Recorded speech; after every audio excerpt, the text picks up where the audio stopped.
آج حضور دی ذات اتنی سارے نو تکلیف ہے، اور تو کسی نو تکلیف ہی کوئی نہیں. کیوں جی؟ کوئی 25 لاکھ نہیں 50 لاکھ دا اجتماع کرے انہوں نے کہڑے ڈیڈے درد ہے. مولوی خادم ویل چیئر تے بیٹھے بھی گوارا نہیں.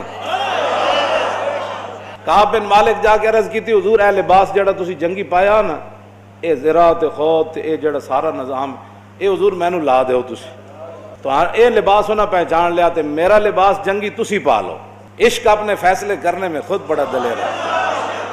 نماز عشق و مستی را اذان نیست. ہاں جو تھے کوئی اذان تے نہیں نہ ہوئی کہ بھائی آج حضور دے لباس کون پانا چاہتا. عشق اپنے فیصلے کرنے میں خود بڑا دلیر رہتا ہے، اور پوچھ کے فیصلے نہیں کرتا کہ مجھے کیسے پیار کرنا چاہیے.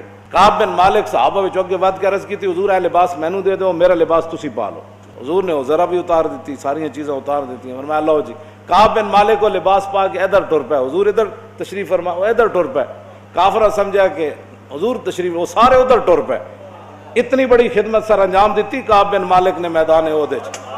لیکن جب غزوہ تبوک تو پیچھے رہ گئے تو حضور 50 دن نہیں بولے کعب بن مالک.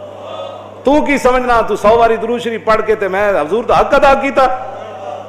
حضور دی عزت آبرو وچ مبالغہ کرنا ہے، اور وعادت الصحابہ فی ذالک المبالغہ، یہی مبالغہ ہے.